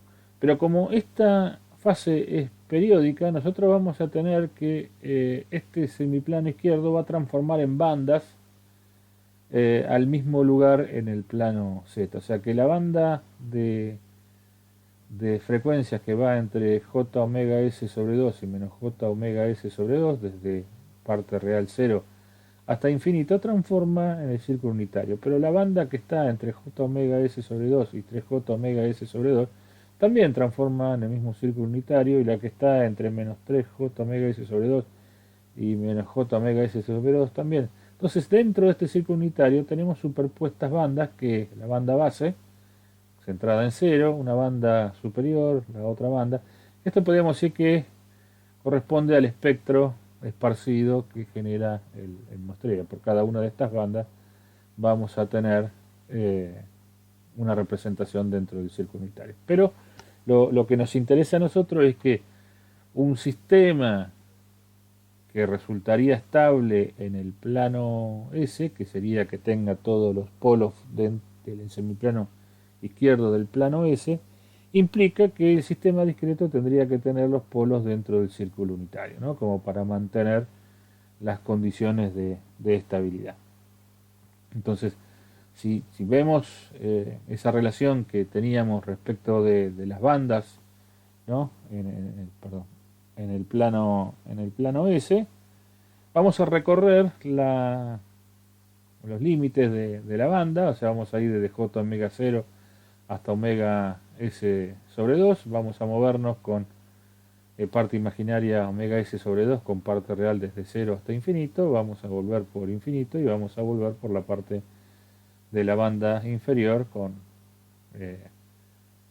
sigmas desde infinito, o sea, de menos infinito hasta 0, y vamos a movernos por el eje imaginario desde menos j omega s sobre 2 a 0. Este punto 0, 0 nos va a dar un punto que es el punto 1, que es la frecuencia, el plano S, que lo representamos con el punto más 1. A medida que nos movemos por el eje imaginario, vamos describiendo esta semicircunferencia. Cuando llegamos al punto 2, esta trayectoria que se realiza en el límite superior de la banda de frecuencias, nos vamos a estar moviendo por el eje real negativo desde 1 hasta 0. Esta transición que tenemos acá con módulo infinito lo hacemos en el origen, muy parecido a lo que hacíamos con Nyquist. La vuelta por la límite de la banda inferior también nos vamos a estar moviendo por el eje real negativo, y finalmente esta parte de la curva que está sobre el eje j omega corresponde a esta semicircunferencia. O sea que esta banda transforma en el círculo unitario con la condición de que si yo tengo una singularidad que está sobre el límite de la banda, tanto de la parte superior como inferior, va a transformar en un número real negativo, ¿no? Cualquier otro número lo vamos a ver transformado según esta expresión que tenemos acá. Z va a ser e a la menos sigma más j omega por t, debido a la definición e a la st. Esto va a ser e a la menos sigma t por e a la j omega t. E a la sigma t te da el módulo, o sea, el módulo va a ser menor que 1 cuando sigma es negativo, o sea, cuando sigma sea igual a 0, justo voy a tener la circunferencia unitaria. Cualquier parte real que sea menor que 0 va a transformar en un círculo con un radio menor que 1, y la parte imaginaria me va a dar como resultado el ángulo. Justo cuando llego a esta condición del límite de la banda voy a estar en el menos 1, ¿no? O sea, que no podría, o sea, si represento complejos conjugados cuya parte imaginaria sea mayor que j omega s sobre 2, me va a quedar o sea, va a pegar una vuelta y va a volver a girar a una posición similar a la que tendría un polo con una frecuencia imaginaria menor, ¿no? Pues entonces, ¿cómo analizamos la estabilidad en sistemas discretos, ¿no? O sea, eh, si consideramos que no tenemos un controlador, vamos a considerar un lazo de control eh, proporcional, donde comparamos la señal que nos entrega, o sea, acá tenemos la salida, HDS estaría representando la transferencia del sensor que usamos para medir la señal, GDS la transferencia de la planta, UDS la señal de control del sistema, y acá tenemos la señal de error que la estamos representando por UDZ. Entonces, lo que tenemos acá es la transferencia de retenedor con GDS, ¿no? Pero si nosotros queremos representar G por H, tendríamos que multiplicar la transferencia, o sea, si lo planteamos en términos de la señal asterisco, acá tendríamos U asterisco, y tendríamos que terminar en B asterisco, que sería B de Z. Entonces, U asterisco, por la transferencia del retenedor GDS y HDS, me va a quedar la transferencia 1 menos Z a la menos 1 debido al retenedor de en 0 por la transformada Z del producto de G por H. No de G de Z por H de Z, de la transformada Z del producto G por H. Eso me va a dar como resultado que C de Z sobre R de Z me va a quedar G de Z, que sería la transferencia si yo pusiera un muestreador acá a la salida, dividido 1 más el producto de G de Z transformado a Z. El polinomio característico de esta función de transferencia del lazo cerrado es 1 más el producto de G por H llevado a Z igual a 0, ¿no? Entonces eso nos va a definir una condición de estabilidad que nos dice que para que el sistema sea estable, las raíces de esta ecuación tienen que estar dentro del círculo unitario. O sea, acá no tenemos una relación, para analizar la estabilidad, una relación de signo, sino que tenemos una relación de módulo. Y como el módulo lo calculamos como la raíz cuadrada de la suma de los términos al cuadrado, tenemos una relación cuadrática, o sea que en la medida de que se generen mayores condicionamientos para determinar la ubicación de estas raíces, lo vamos a tener que hacer en términos de módulo, que no es tan sencillo como el hecho de analizar la parte real de la raíz. Entonces vamos a analizar un ejemplo sencillo, de manera tal de poder ver de qué manera podemos determinar la estabilidad del sistema. Vamos a considerar que tenemos una transferencia que es 1 sobre S por S más 1, una transferencia de sensor que es unitaria, y vamos a utilizar un periodo de muestreo unitario en este caso. Entonces, la G de Z, que sería la transferencia de GDS, es 1 menos Z a la menos 1 por la transformada de GDS sobre S, que sería la transferencia 1 sobre S cuadrado por S más 1. Lo descomponemos en fracciones simples. Me va a quedar 1 sobre S cuadrado menos 1 sobre S más 1 sobre S más 1, o sea, es otra descomposición en fracciones simples. Calculamos los residuos correspondientes a cada uno de los polos. Y finalmente lo que vamos a hacer es, a partir de la tabla, buscar en la tabla cuál es la transformada z de 1 sobre s cuadrado. En este caso va a ser t por z sobre z menos 1 cuadrado, la de 1 sobre s z sobre z menos 1. La de 1 sobre s más 1 es z sobre z menos e a la menos alfa t, que en este caso alfa vale 1 y a la menos t. Y eso multiplicado por 1 menos z a la menos 1, z menos 1 sobre z. O sea, acá tenemos la expresión de g de z que va a resultar igual a la transferencia de g por h de z, porque en este caso h vale 1, ¿no? Entonces, si operamos matemáticamente con la expresión, desarrollamos los términos, llegamos que la expresión de g de z depende obviamente del periodo de muestreo, y va a tener dos polos, uno en z igual a 1 y uno en z igual a e a la menos t. Y si reemplazamos el periodo de muestreo por t igual a 1, tenemos una transformada z de g, que es la que tenemos escrita acá. Entonces, para analizar el polinomio característico, lo que nosotros vamos a tener que hacer es 1 más g por h de z, o sea, en este caso h vale 1, o sea que es 1 más g de z. Desarrollamos ese polinomio y nos queda que el polinomio característico de ese sistema a lazo cerrado vale z cuadrado menos z más 0,6321. Si calculamos las raíces de este polinomio, vemos que el módulo de estas raíces es 0,79 y es menor que 1 y es estable. Pero desde el punto de vista de análisis, no podemos hacer ningún tipo de análisis porque esto ya es un hecho consumado. O sea, no podemos hacer mucho más análisis que determinar si las raíces tienen módulo mayor que 1 o menor que 1. Si consideramos este caso, el lugar de raíces, no tiene en cuenta el plano complejo donde nosotros estamos trabajando, sino que de alguna manera uno puede construir el lugar de raíces en cualquier parte complejo, en cualquier plano complejo, teniendo en cuenta la variación de la ganancia. O sea, en este caso, si consideramos que tenemos una transferencia con ganancia variable, ¿no?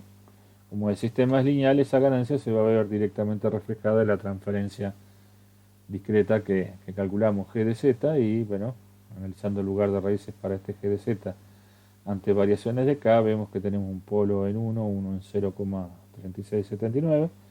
Esos dos polos se van a juntar y van a generar esta trayectoria, ¿no? Que finalmente se van a juntar por acá y uno va a ir a buscar este 0 que está en menos 0,7183. A lo largo de esa trayectoria el sistema va pasando por distintos valores, ¿no?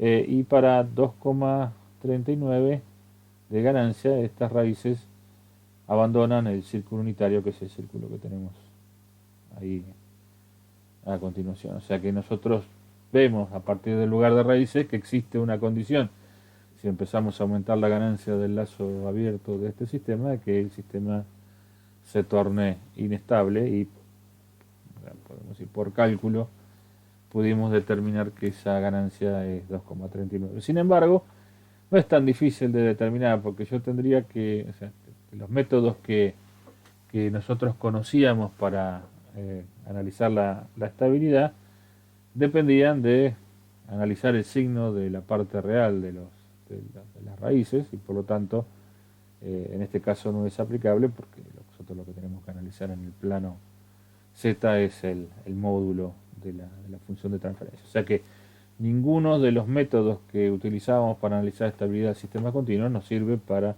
analizar estabilidad del sistema discreto por ahora. Por lo menos así directamente sobre la transformada z no lo podemos hacer.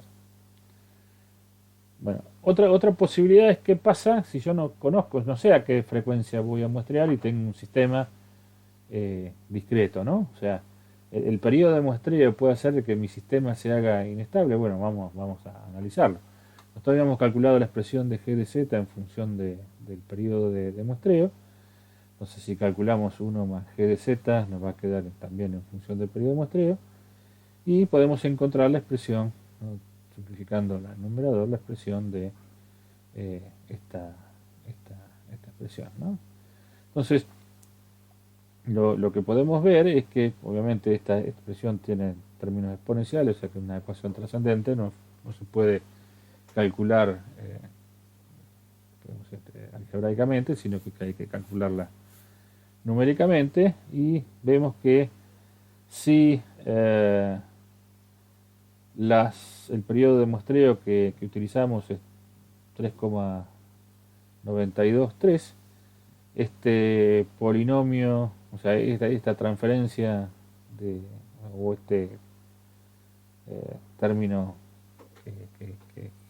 que determina las raíces del lazo cerrado en el numerador de esta función de transferencia, me va a determinar la estabilidad del sistema. O sea, para este valor me queda este polinomio numerador que, si analizamos las raíces, vemos que tenemos una raíz que está dentro del círculo unitario, pero la segunda raíz se escapa del círculo unitario. O sea que si nosotros hiciéramos un análisis de ver cómo evoluciona la estabilidad de este sistema para distintos periodos de muestreo, veríamos que el movimiento de las raíces en función del periodo de muestreo para esta expresión nos da esta curva que tenemos acá. Una de las raíces arranca de 1, se mueve con esta trayectoria, ¿no? Y finalmente termina dentro del círculo unitario. O sea que esta raíz siempre se va a mantener dentro del círculo unitario. Sin embargo, esta otra, la complementaria, va a tomar esta dirección, y para 3,92 esta raíz abandona el círculo unitario y pasa a ser inestable. O sea que el mismo sistema para distintos periodos de muestreo a lazo cerrado nos puede generar como consecuencia un sistema estable para periodos de muestreo pequeños, y para un periodo de muestreo grandes el sistema se puede tornar inestable, ¿no? O sea que es uno de los puntos que tenemos que tener en consideración al momento de analizar sistemas de control en tiempo discreto, es que el periodo de muestreo tiene una gran influencia respecto de la estabilidad del sistema. Entonces, el problema es cómo analizo, o sea, cómo llego a este 3,93, porque tengo que, en este caso tendría que resolver esta ecuación. O sea, lo que hicimos acá fue ir incrementando los valores de t desde 0 hasta infinito, y viendo cómo se movían las raíces en este sistema. Pero yo no lo puedo hacer, o sea, lo puedo hacer con dos raíces, pero si yo tengo mayor cantidad de raíces, se me complica un montón determinar en qué punto las raíces abandonan el círculo unitario, porque tengo que calcular para un periodo de muestreo dónde está ese polinomio, calcular las raíces y graficarla. Y el proceso que, bueno, hoy en día con la computadora se puede hacer fácilmente, pero no es un proceso fácil para analizar estabilidad. Y si a eso le sumamos que podemos llegar a tener encima una ganancia variable, ¿no? O sea, obviamente con el periodo de muestreo mucho más que esto no podemos hacer, pero en el caso de tener la situación anterior, determinar la ganancia, por ejemplo, con el lugar de raíces, se complica bastante, ¿no? Entonces, una posibilidad que se plantea al momento de tener que analizar la estabilidad implica, o sea, nosotros usamos una transformación para pasar del plano S al plano Z, que nos transformó el semiplano izquierdo del plano S en el interior del círculo unitario en el plano Z. Si yo pudiera, o sea, el problema que tiene esa transformación es que, como dijimos que teníamos superposición de círculos debido a cada una de las bandas, esa transformación es válida si yo voy del plano S al plano Z, pero si yo quiero volver del plano Z al plano S, yo voy a tener un espectro, que fue lo que vemos en el espectro esparcido de la señal discreta, es que yo voy a tener una componente por cada una de las bandas de frecuencia hacia arriba y hacia abajo de la banda base. O sea que cuando yo transformo un polo del plano S al plano Z, transformo en un polo, pero cuando yo transformo ese polo del plano Z al plano S, se transforma en infinitos polos. Entonces no es una operación válida. Si yo encontrara una transformación que me permitiera ir del círculo unitario a un semiplano izquierdo de un plano, llamémosle cualquier cosa, R o W, y que pudiera ir y volver y que no generar esos espectros esparcidos que teníamos en la transformada de Laplace, yo podría, utilizando esa transformación de planos complejos, eh, aplicar esa transformación para poder llevar el interior del círculo unitario a un semiplano izquierdo de un plano distinto que va al de Laplace, pero que me permitiera utilizar los métodos de análisis de estabilidad que usábamos en variable continua. Entonces, existe una transformación que se llama transformación bilineal, que tiene esta expresión, ¿no? W igual a 2 sobre el periodo de muestreo por z menos 1 sobre z más 1, que tiene la particularidad que transforma, ¿no? O sea, esta es la transformada inversa.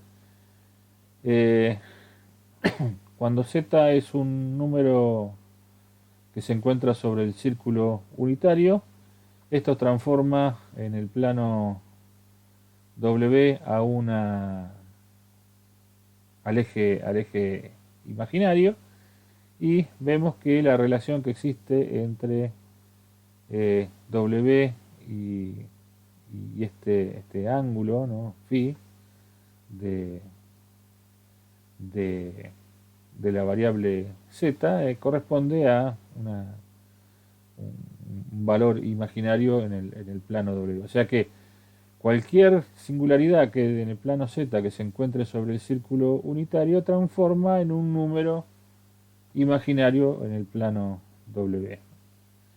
Por lo tanto, lo que vemos es que esta transformación bilineal transforma el interior del círculo unitario en un semiplano izquierdo en el plano W, ¿no? Y la ventaja que tiene esta transformación, que si yo agarro cualquier cosa que está en este semiplano izquierdo y lo transformo con la transformada inversa, se transforma de vuelta en el círculo unitario. O sea que esta transformación es biunívoca, con la única restricción que tenemos que este campo transformado, semiplano izquierdo transformado en el plano W, desde el punto de vista del plano S, me va a representar solamente la primera banda de frecuencias entre omega S sobre 2 y omega S sobre 2. O sea que el J omega infinito en este sistema correspondería al plano S igual a J omega S sobre 2. Esa es la relación, y la relación entre el plano S y el plano W vamos a ver ahora un ratito que no es lineal, ¿no? La relación de frecuencia. Pero a partir de esta transformación yo podría transformar cualquier representación que yo tenga en el plano Z a esta nueva variable W y analizar la estabilidad con los métodos convencionales que utilizábamos en las variables continuas, ¿no? Entonces, si nosotros consideramos que Z igual a E a la ST y S es igual a J omega, o sea que estamos moviéndonos por el eje imaginario, y la transformación bilineal es 2 sobre T por Z menos 1 sobre Z más 1, reemplazamos esta expresión acá adentro y me queda que omega, la variable omega, es igual a J por 2 sobre T por la tangente de omega T sobre 2. O sea que la relación entre el plano S y el plano W tiene una relación que depende de la tangente, ¿no? Cuando el ángulo es muy chiquitito, la tangente más o menos coincide con el ángulo, entonces el complejo, el SJ omega que estaría representando la frecuencia del modelo continuo, si hacemos que la tangente coincida con el ángulo, el T se me va con el T, el 2 sobre me va con el 2, entonces la representación en W es muy parecida a la representación en el campo continuo. A medida que nos alejamos o nos vamos acercando al límite de la banda, tenemos una distorsión que está dada por esta tangente. O sea que si omega t sobre 2 es mucho menor que 1, o sea que estamos trabajando en baja frecuencia, la frecuencia en el plano W coincide con la frecuencia en el plano X. O sea, eso nos va a servir para, obviamente, si uno muestrea muy rápido, el sistema de continuo y el discreto tendría que responder más o menos de la misma manera. Entonces, utilizando esta transformación bilineal, lo que nosotros vamos a poder hacer es utilizar los métodos de análisis de estabilidad de sistemas continuos para analizar la estabilidad del sistema discreto, ¿no? Entonces, nosotros teníamos GDS, 1 sobre S por S más 1, HDS igual a 1, T igual a 1. Llegábamos a esta expresión de G de Z, 0,3679, el 0 el 7183, el 0 el polo en 1 y el polo en 0,36. Reemplazamos Z por W con esta expresión que teníamos acá, ¿no? Z es igual a 1 más omega T, WT sobre 2 por 1 menos WT sobre 2. Y llegamos a esta expresión de G de W. Esta G de W sería la representación de la discretización de GDS en un plano, en un sistema donde la estabilidad de este sistema depende del signo de la parte real de las raíces. Entonces, lo que tenemos representado en este gráfico de Bode que tenemos acá, en naranja tenemos la representación de módulo y fase de GDS, y en rojo tenemos la representación de módulo y fase de GW. Vemos que hay una distorsión debido al muestreo entre la respuesta del sistema continuo y del sistema discreto, desde el punto de vista de la representación en frecuencia. Fíjense que el hecho de tener un sistema discreto implica de que yo no voy a poder atenuar infinito a frecuencia infinita. ¿Por qué?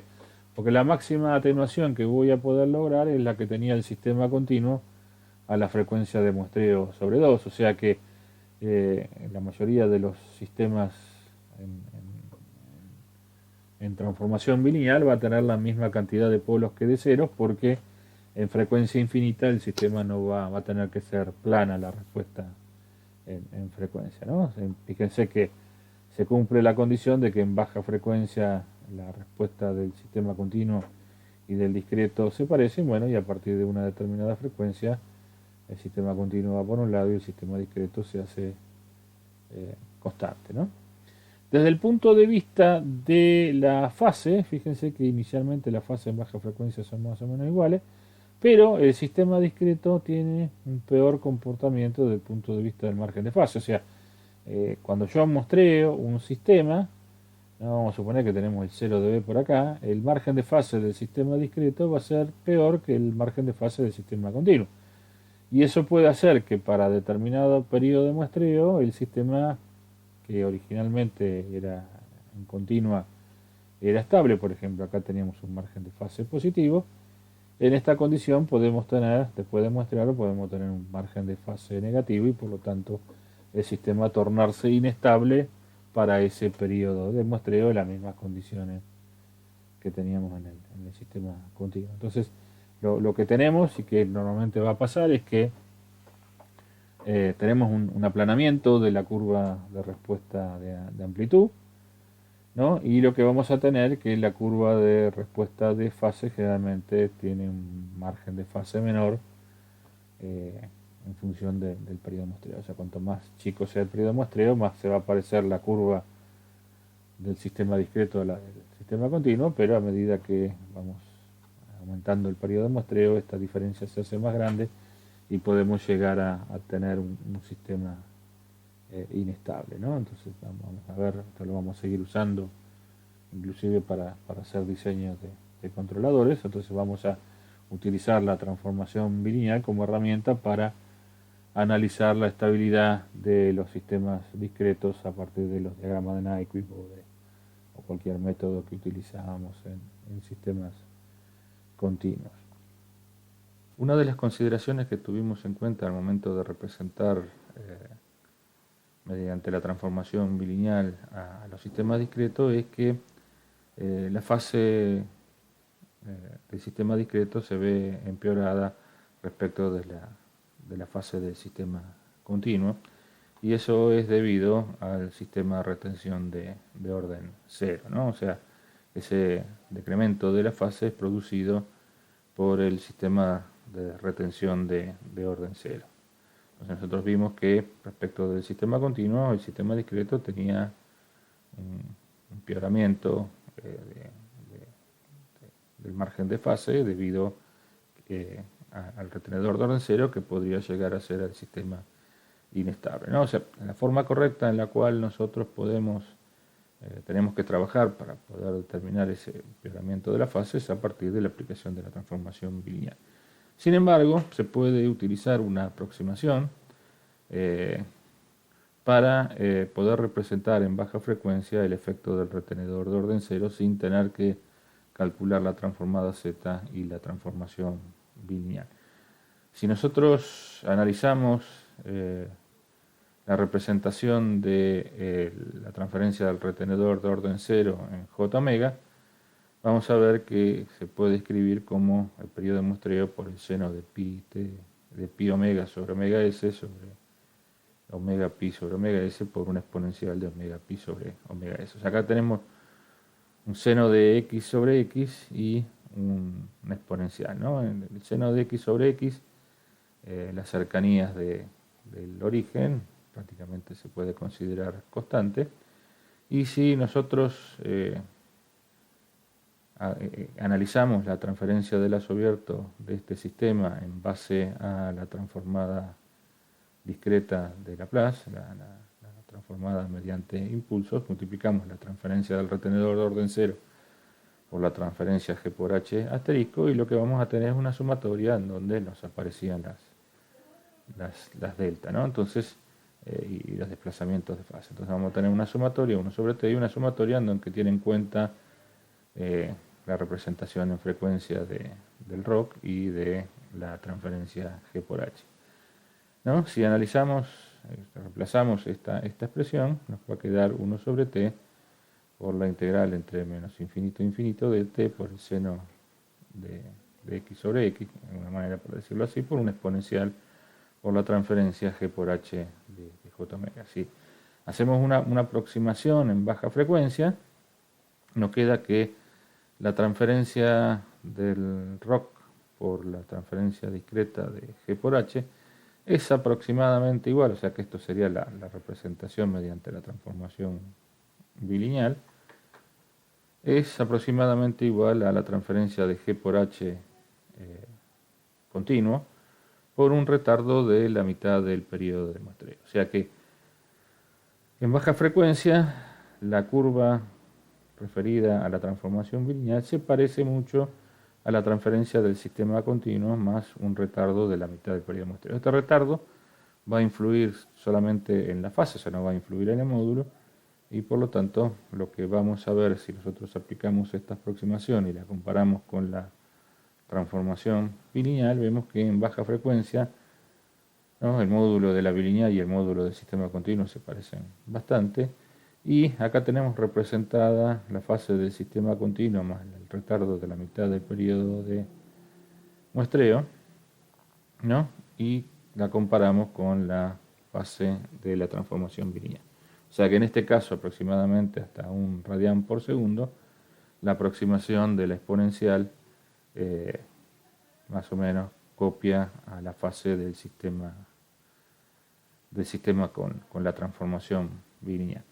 Esto en ciertas ocasiones nos permite obviar el hecho de tener que calcular la transformada Z y tener que calcular la transformación bilineal, ¿no? O sea, en el caso de que la frecuencia de muestreo sea grande comparado con el punto donde nosotros tenemos el cruce por 0 de B, donde tenemos que analizar la estabilidad, con este método, con esta aproximación, podríamos analizar tanto la estabilidad como generar el diseño de algún controlador, ¿no? Bueno, entonces, esto a modo de comentario, ¿no?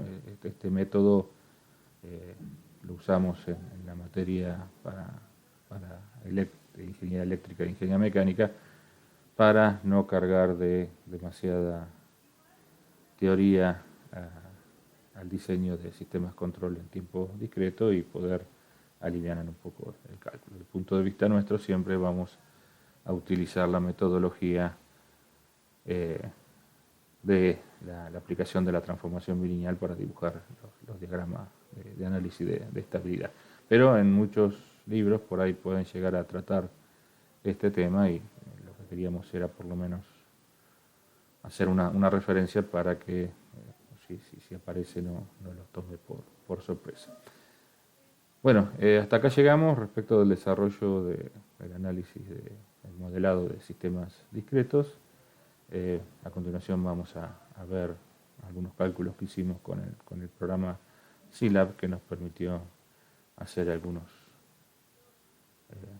diagramas de bode a partir del análisis discreto. Lo que vamos a ver a continuación es programita de Scilab, en donde realizamos las gráficas que presentamos en la clase y algunos cálculos que presentamos en la clase. En esta primera parte nosotros lo que hacemos es llamar a una librería, que es esta librería que tenemos acá, que va a estar subida junto con el ejemplo, que nos permite dibujar diagramas de bode asintótico, ¿no? Acá tenemos la función para la aproximación de PADEC, cuando vimos sistemas con retardo, bueno, y acá diagrama de amplitud y fase asintótico, que vamos a usar en este ejemplo.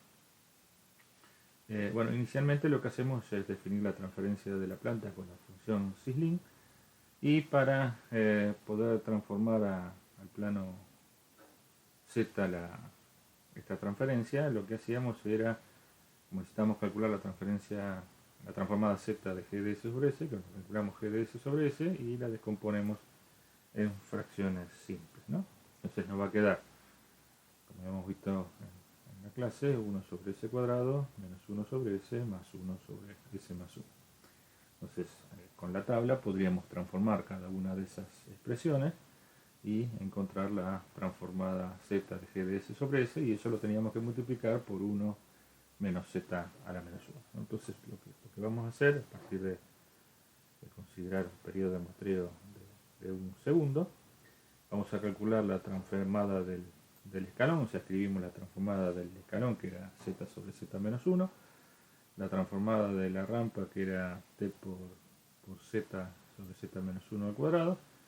Vamos a considerar que tenemos el polo en 1 y vamos a calcular la transformada Z para una transferencia con un polo que vale Z sobre Z menos E a la menos P por T, ¿no? Y finalmente lo que calculamos es la transferencia discreta, que es 1 menos Z a la menos 1, o sea, Z menos 1 sobre Z, por la transferencia de la rampa menos la transferencia del escalón, o sea, la transferencia de la rampa debido a 1 sobre S cuadrado, menos la transferencia transformada del escalón 1 sobre S, más la transferencia del polo, que es lo que tenemos acá. O sea que si hacemos estas operaciones, lo que vamos a llegar es a la transferencia discreta que mostramos en la clase, en donde tenemos un polo en 1, un polo en 0,36, un 0 en menos 0,72 más o menos, y una determinada ganancia. O sea, esta operación que hicimos acá, que podríamos utilizar la tabla teniendo en cuenta el retenedor de orden 0, lo podemos salvar con esta función de SCR, ¿no? Que nos discretiza un modelo de estado. Entonces lo que hacemos a la transferencia de la planta, ¿no? Con un determinado, lo transformamos de la transferencia a un modelo de estado, le aplicamos la función de discretización con el periodo de muestreo, y después, para volver a tener una función de transferencia, transformamos el modelo de estado que nos da como resultado la función de SCR de vuelta a una función de transferencia y la presentamos acá a continuación, ¿no?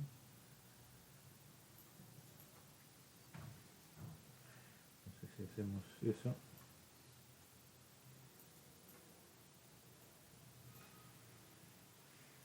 ¿no? tenemos la misma transferencia, o sea que utilizando la tabla y utilizando esta función obtenemos la misma función de transferencia discreta. Y después, bueno, lo que tenemos acá es la aplicación de la transformación bilineal, ¿no?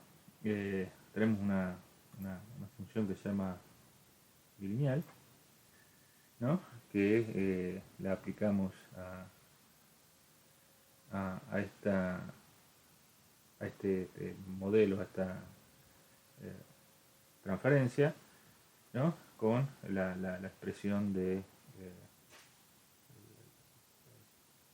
numerador y denominador de la transformación bilineal. Esto nos da como resultado un modelo de estado y por lo tanto para poder representar la función de transferencia tenemos que utilizar SS2TF que nos transforma ese modelo de estado en una función de transferencia. Entonces, haciendo esta operación, lo que vamos a obtener es la función de transferencia que resulta de la aplicación de la transformación bilineal. Fíjense que tenemos un polo en 0.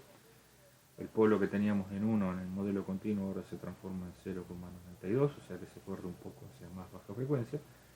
Pero nos aparecen dos ceros, un 0 en el semiplano derecho y un 0 en el semiplano izquierdo. Fíjense que este 0 en el semiplano derecho de alguna manera empieza a conspirar desde el punto de vista del análisis de estabilidad con lo que nosotros teníamos en el sistema continuo, donde todos los polos y ceros estaban en el semiplano izquierdo, ¿no? Obviamente este signo de la ganancia depende de que tenemos un 0 en el semiplano derecho, ¿no?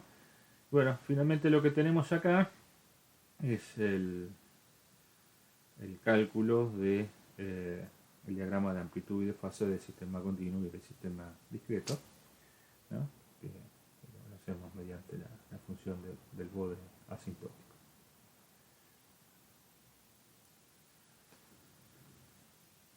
Entonces acá tenemos la representación del sistema continuo en naranja y el sistema discreto en rojo y vemos que a la frecuencia de corte por 0 dB el margen de fase del sistema discreto es bastante inferior al del sistema continuo, ¿no? O sea, en este caso teníamos para el sistema continuo, incluso por 0 dB lo tenemos más o menos por acá.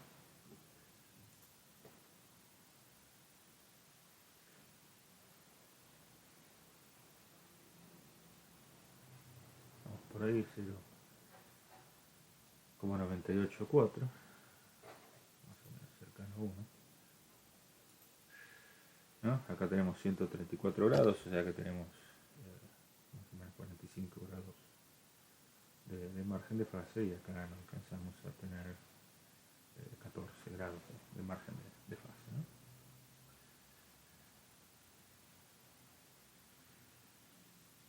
Bueno, y finalmente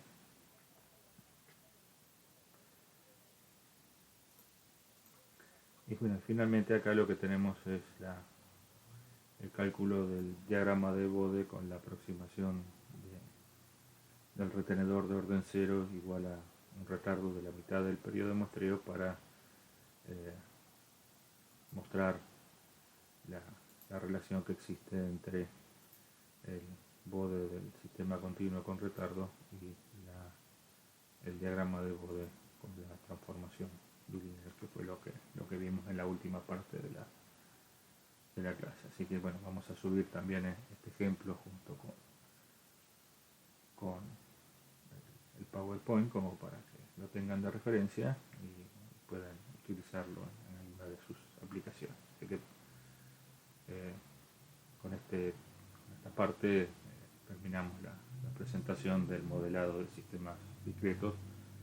En las próximas clases vamos a empezar a trabajar con diseño de sistemas de control sobre una plataforma digital.